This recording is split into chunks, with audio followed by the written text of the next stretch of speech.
질의하는 이 순간 역사와 민족, 국가와 국민을 생각합니다. 장관님, 정권은 짧고 민족은 영원하다. 이 말에 대해서 동의하십니까? 네, 원칙적으로 네. 그렇다고 생각합니다. 제가 지난번 통일부 현안 질의 때 법륜 스님이 쓴 새로운 100년에 대해서 말씀드린 적이 있습니다. 예. 긴 역사를 보면 정권은 찰나요. 그리고 분단은 과정이라고 얘기했습니다. 그 찰나 같은 과정 속에서 이러저러한 많은 어려움이 있을 수 있습니다. 그러나 통일로 가야 되고 그리고 민족과 국가, 국민을 생각해야 되는 그런 통일 정책을 펼쳐야 되는 것이 저는 정권이 국민에 대한 의무이다 이렇게 생각합니다.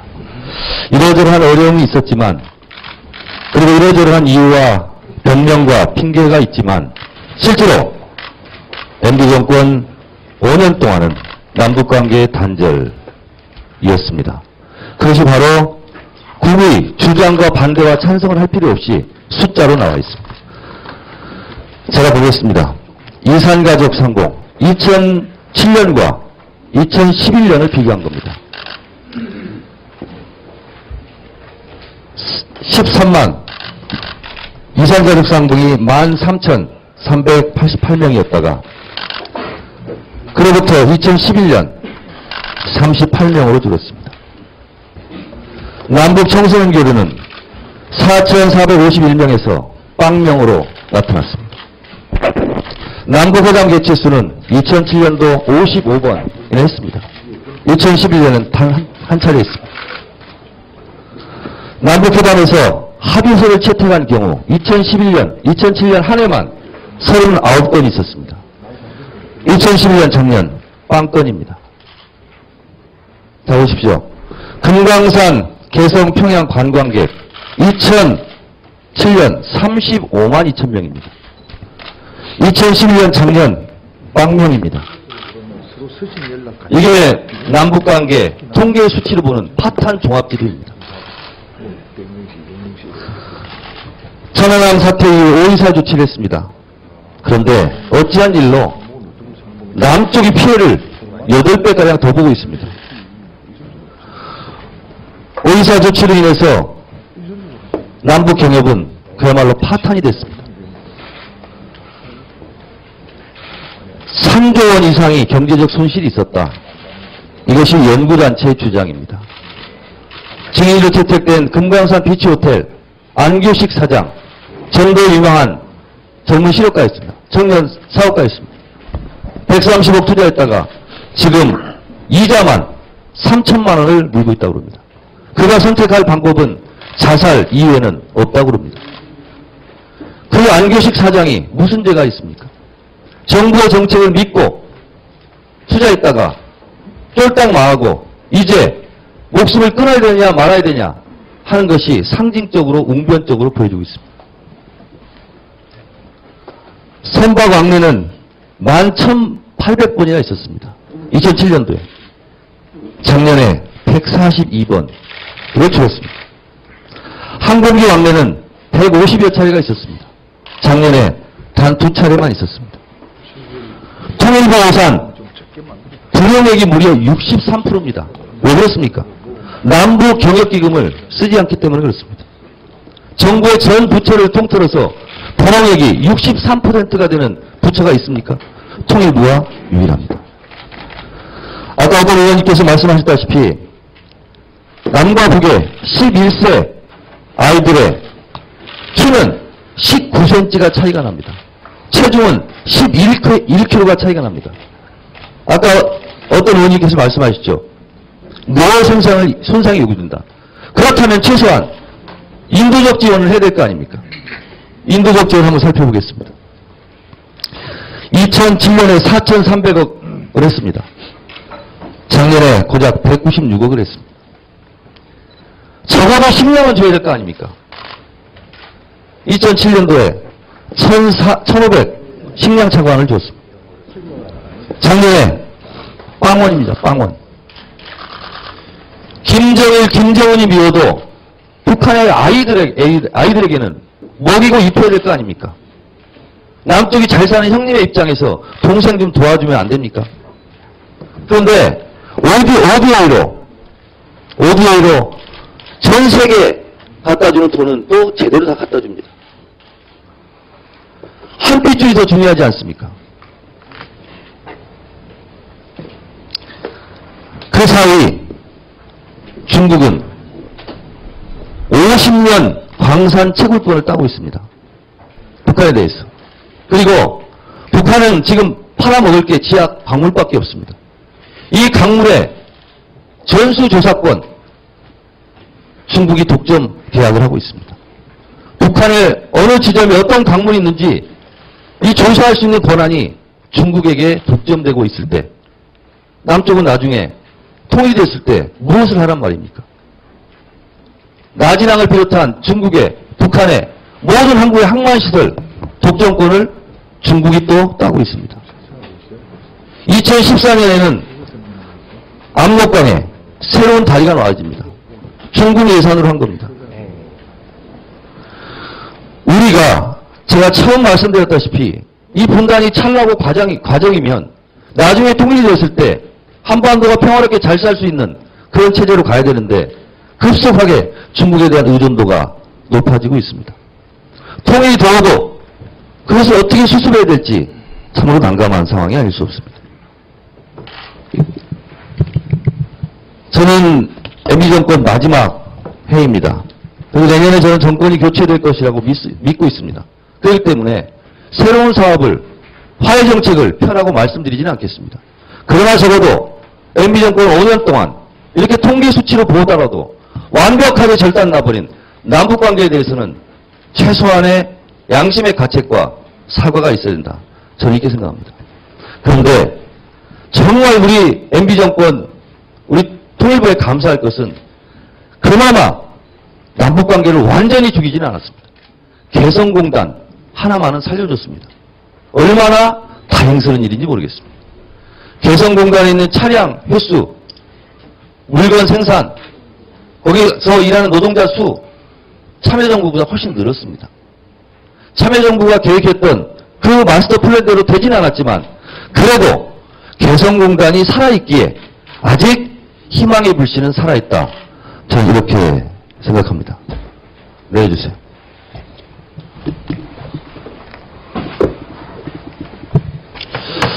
저는 통일부 외통위에 오면서 우리 통일부 장관님과의 첫 상견례에서 통일부 정책은 맘먹기 달려있다. 마인드가 문제이다. 그래서 제가 뻔뻔히 지금 질의를 안 하는 겁니다. 남북이 화해하고 용서하고 법륜스님의 말씀처럼 받기보다는 더 주기를 원했다면 북한이 이런저런 도발이 있었지만 그거는 국방과 안보로 지키고 통일부 나름대로 일을 해야 됐어야 된다. 이렇게 생각합니다. 흔히 정부 부처를 언론이 질타할 때 복지부동, 부처 이기주의 이렇게 얘기를 합니다. 적어도 통일부는 부처 이기주의로 나갔어야 된다. 외교부 국방부가 반대하더라도 통일부만큼은 통일을 위해서 일했어야 된다. 하남 원장이 통일부 산하단체가 북한을 주적으로 국방부가 설령 그렇게 할지라도 통일부는 그것에 반대하고 북한을 주적으로 우리 통일부에서 삼을 수는 없다. 이렇게 강온중에서 온화한 정책을 통일부에서 폈어야 되는 것은 아닌가. 이렇게 생각을 합니다. 국방부 매파들이 보수 우익들이 강경하게 북한에 대해서 조치를 취하자고 할 때 통일부 장관이 손을 휘저으면서 말리는 그런 정책을 펼쳤더라면 조금 아까 제가 보여드린 그런 파탄난 통계 수치는 없지 않았을까? 조금은 낫지 않았을까? 그리고 영유아들이 조금은 덜 굶어 죽지 않았을까? 그런 생각을 합니다. 저는 통일부 장관은 어느 장관보다도 따뜻한 핏줄의 정과 가슴을 가지고 있어야 된다. 이렇게 생각합니다. 저 전반적인 것에 대해서 어떻게 생각하십니까? 이제 정청래 의원님, 남북관계의 경색과 교류협력이 위축되어 있는 데 대해서 염려를 하신 부분에 대해서는 제가 깊이 새겨듣도록 하겠습니다. 다만 나타난 현상의 원인이, 그 책임이 우리 정부에 있는 것으로 오해되지 않기를 바랍니다. 그 책임은 이 정부가 출범할 당시에 출범하자마자부터 북측에서 교류를 단절하고 도발을 하고 또 대화를 거부한 거기에 일차적 원인이 있다는 점 장관님. 먼저 말씀드림으로써 장관님, 잠깐만요. 예. 장관님 말씀을 제가 대신 하겠습니다. 이명박 정권이 100% 책임이 있다고 제가 주장하는 게 아닙니다. 북한의 연평도 도발, 오히려 저는 더 강력하게 대처했어야 된다 생각하고 있습니다. 천안함에 대해서는 이런저런 논란이 있습니다만 어찌됐든 북한의 책임이 더 크다 할지라도 제가 봤을 때는 큰 형님 차원에서 여기가 책임이 작다 할지라도 남쪽 책임이 결과적으로 더 큰 거다. 이것을 주장하는 것입니다. 정 의원님의 통일을 위해서 정 의원님의 우리가 좀 더 포용력을 가지고 대해야 된다고 하는 점에 대해서 통일부 장관으로서 공감합니다.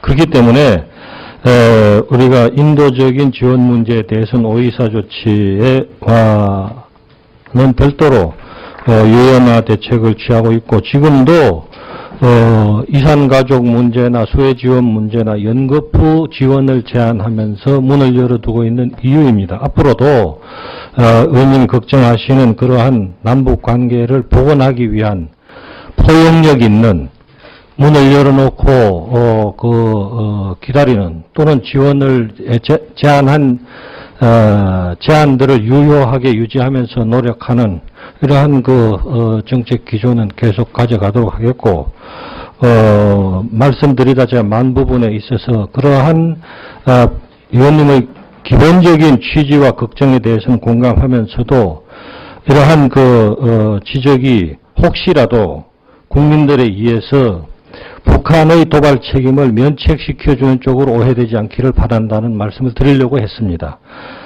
그리고 앞으로도 정부는 북한 주민들의 어려움을 해소하고 또 특히 취약계층의 보호와 이 지원을 위해서는 가능한 노력을 해나갈 것임을 다시 한번 말씀드립니다. 감사드립니다. 예. 금강산 기업협의회 우리 최우식 회장님 그리고 금강산 기업협의회 소속 금강산 비치호텔 사장님이시죠? 우리 안규식 사장님 나와주셔서 감사드립니다. 먼저 제가 말하는 것보다도 우리 최 회장님께서 전반적으로 하시고 싶은 말씀 한 1분 30초, 우리 안규식 사장님께서 한 1분 30초 국회에 바라는 내용을 좀 말씀해 주시고 제가 또 말씀드리도록 하겠습니다. 예, 금기업 회장 최유식입니다. 존경하신 의원님들 이 자리를 불러주셔서 대단히 감사합니다. 저의 금강산 기업협의회는 금강산에서 관광객이 편리하게 사용하고 또 쉬고 돌아올 수 있는 보조를 해주고 있는 업을 하고 있는 단체입니다. 다른 나라를 가면은 다른 나라에다가 관광비나 경비를 다 소모하는데 저희는 금강산에서 쓴 걸 다시 남쪽으로 가져오는 즉 북측에 입국료만 내고 나머지는 남쪽으로 다시 돈이 돌아오는 그 업을 하고 있는 단체라는 겁니다. 근데 지금 시점에서 4년 3개월이 다 됐습니다.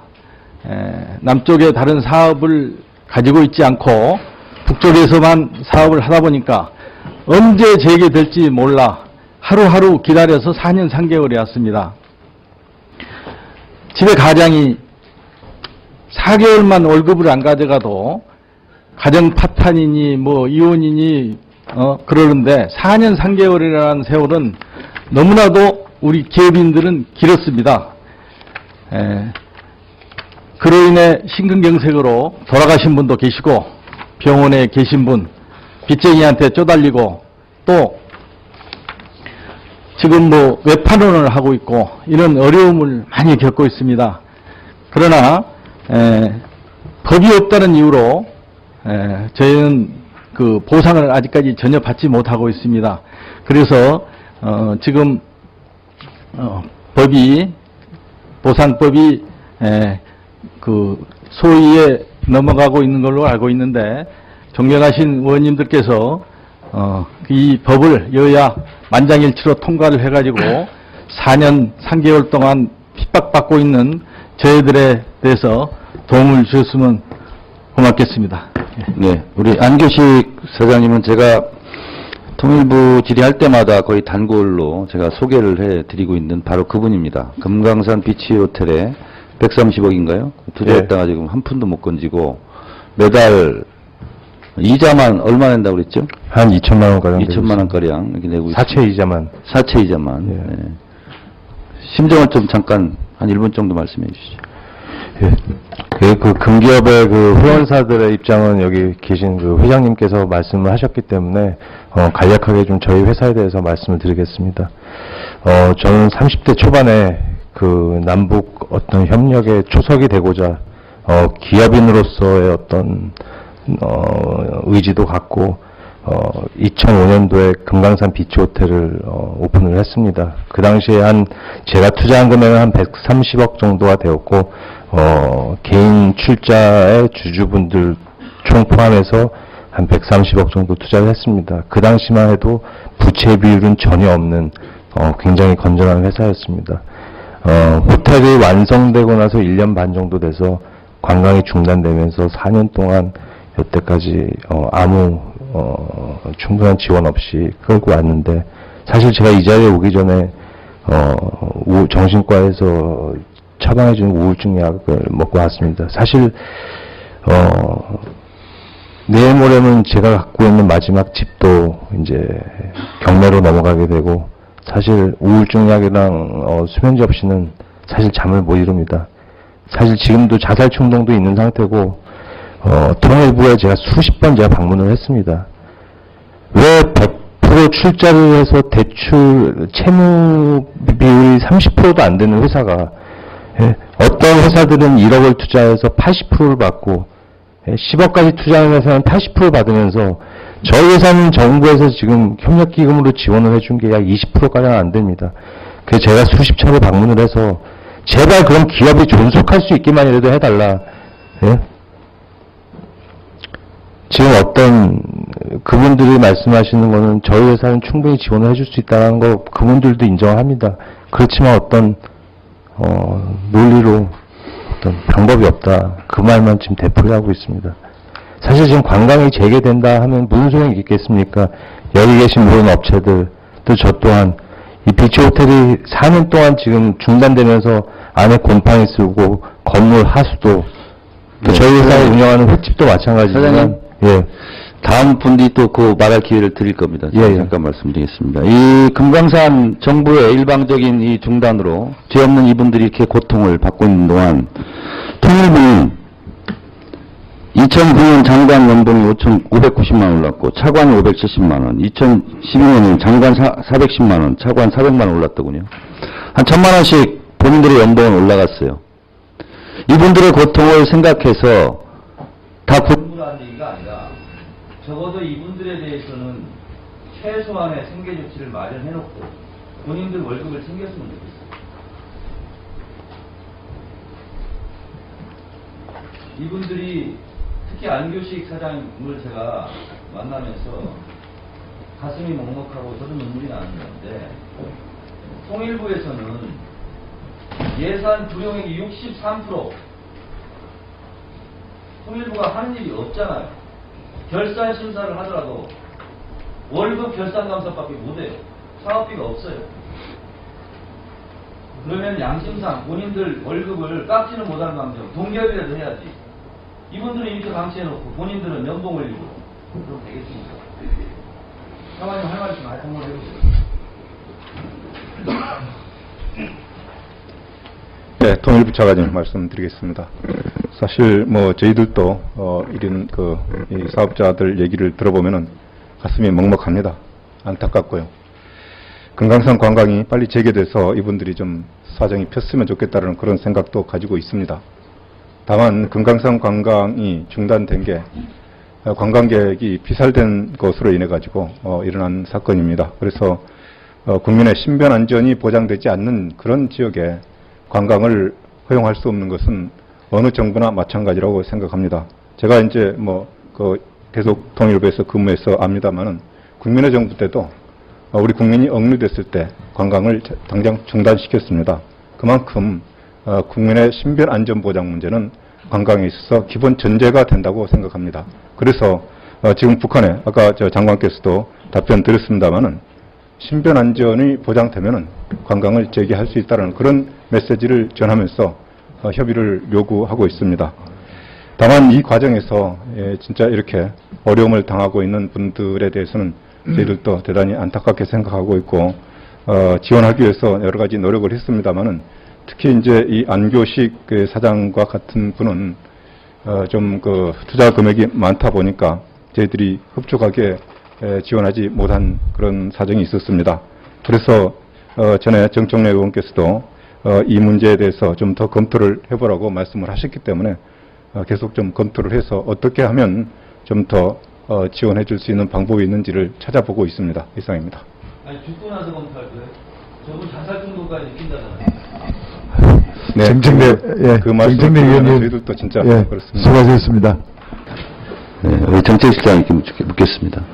지금 이분들에 대해서요, 저는 무상지원 이런 거 해야 된다고 보는데, 안교식 사장님 계속 말씀하시는데, 우선 생존권을 보장하라, 이런 거 아니겠습니까? 지금 법적 조항으로 불가능합니까? 이분들이 요구하는 요구사항이.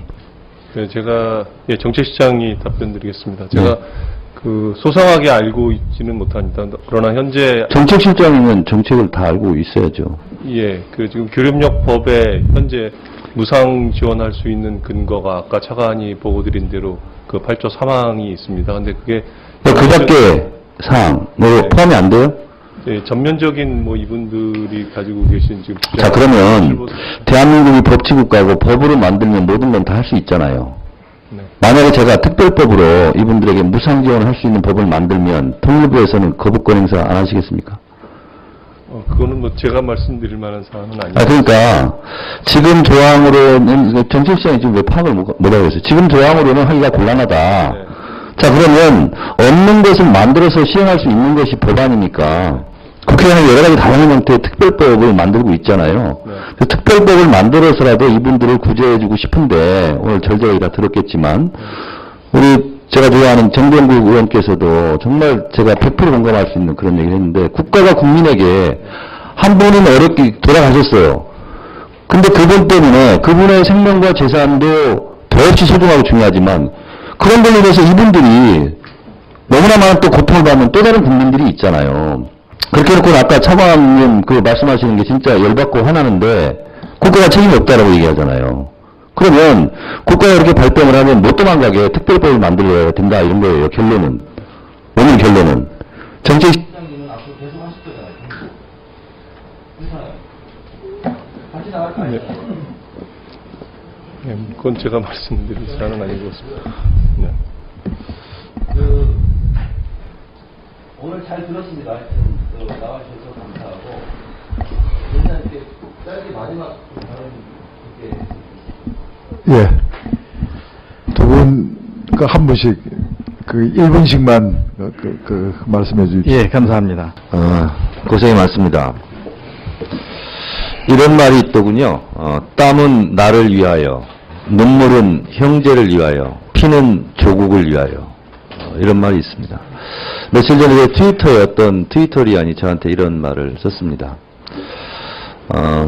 통일부가 땀 흘려서 과연 일했는지, 북한 동포에 대해서 과연 눈물은 있었는지, 정말 역사와 민족, 국가와 국민에 대해서 피를 바쳐 일했는지, 각자 생각이 다르게 있겠습니다만은 저는 피도 눈물도 땀도 부족했다 이런 생각을 지울 수가 없습니다.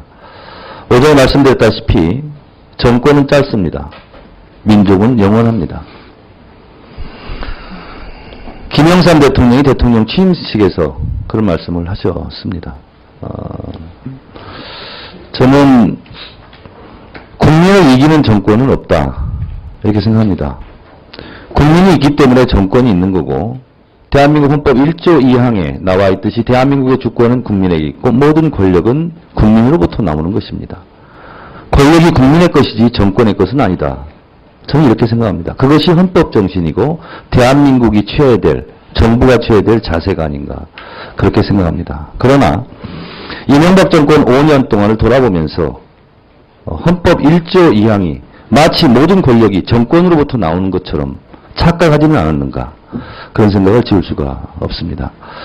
올 7월 서울대 평화연구소에서 조사한 여론조사를 보면 이명박 정권의 5년간 대북정책은 66%가 잘못됐다 이렇게 얘기하고 있습니다.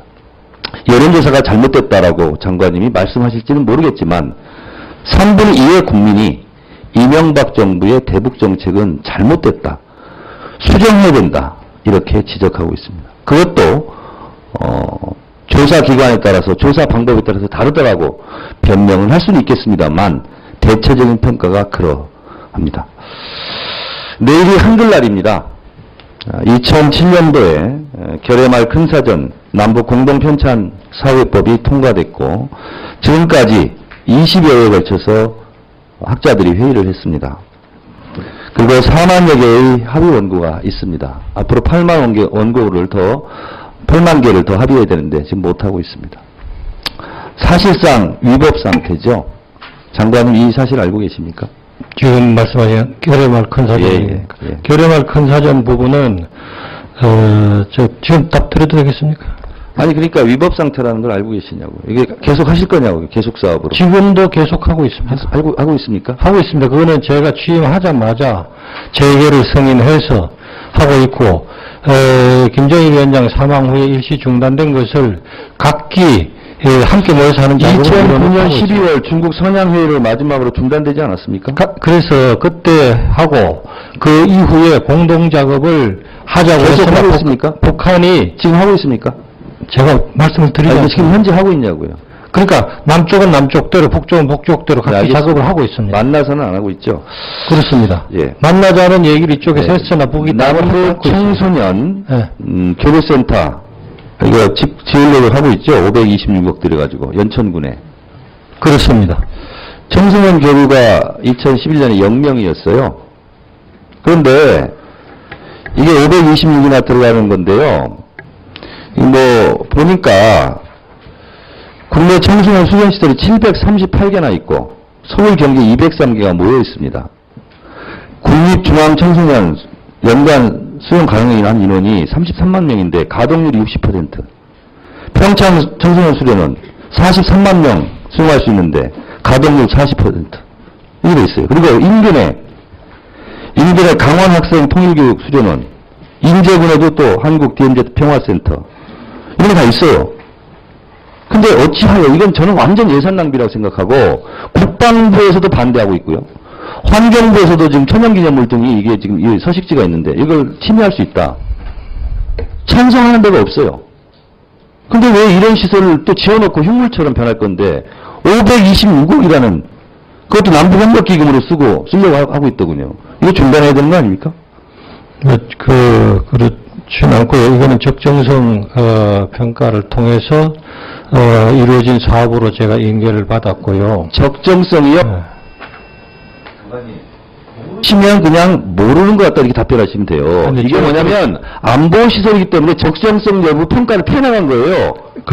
평가를 안 한 겁니다. 평가를 국방부 찬성 안 해요 지금. 찬성 안 하고 있습니다. 환경부 찬성 안 하고 있어요. 그런데 안보시설이기 때문에 적합도 평가를 피해나갈 수 있는 법적 조항이 있어요. 제가 읽어드릴까요? 이것 때문에 안 한 겁니다. 국가재정법 제13조 예비타당성 조사를 피해갈 수 있는 조항이 예비타당성 조사를 할 필요가 없으나 적정성 평가를 해서 적정성이 있다고 판단해서 한 사업으로 제가 국방부는 반대하고 있는데요. 정부 부처인 국방부도 반대하고 있는데요. 제가 봤을 때는요. 이거 지어놓고요. 가동률이요. 이거 20-30%도 안 돼요. 현재 남북관계가 아니 옆에 있는 시설이 가동률이 40%밖에 안 되는데 거기 사용하면 되잖아요. 현재 남북관계가 경색되어 있는 상황을 기준으로 판단한 것이 아니라 당시에 이것을 기획할 때 남북관계가 정상적으로 이 경색관계가 풀린 상태를 가정하고 또 남북의 청소년들이 통일세대가 함께 모여서 연수를 할 수 있는 시설이 필요하다고 하는 정책적 평가와 관계부처 간의 협의를 통해서 이것이 사업이 결정된 것으로 저는 인계를 받았고요. 또 그렇게 해서 지금 사업이 순조롭게 진행이 되고 있습니다. 예.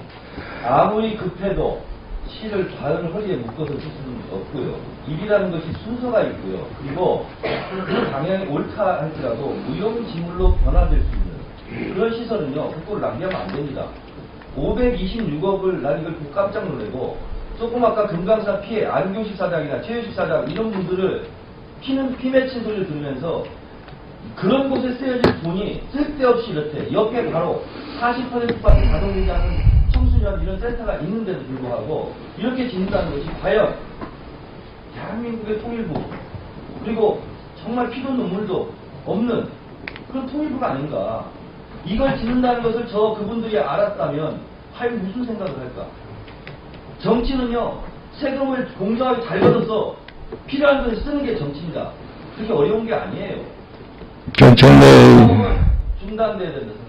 정청래 의원님의 염려를 저희들이 새겨서 이 시설이 잘 활용될 수 있도록 노력을 하겠습니다. 예. 이 부분에 대해서 계속 중단하지 않으면 계속 문제를 하겠습니다. 그리고 앞에서 말씀하신 서울대 연구소의 정책, 대북 정책 변화해야 한다 하는 보고를 저도 받았습니다. 그런데 정책의 성과를 평가하고 또 그 평가가 정권이 바뀔 때 되면은 이러한 정책 변경의 수요는 늘 나옵니다. 제가 당시에 서울대학 교수였기 때문에 따로 말씀을 드리면은 이 정부가 처음 들어섰을 때도 서울대 평화연구소는 정책을 변경해야 된다는 것이 70%였습니다. 예, 장관님 마무리해 주시기 바랍니다. 이상입니다. 정청래 의원님 수고하셨습니다.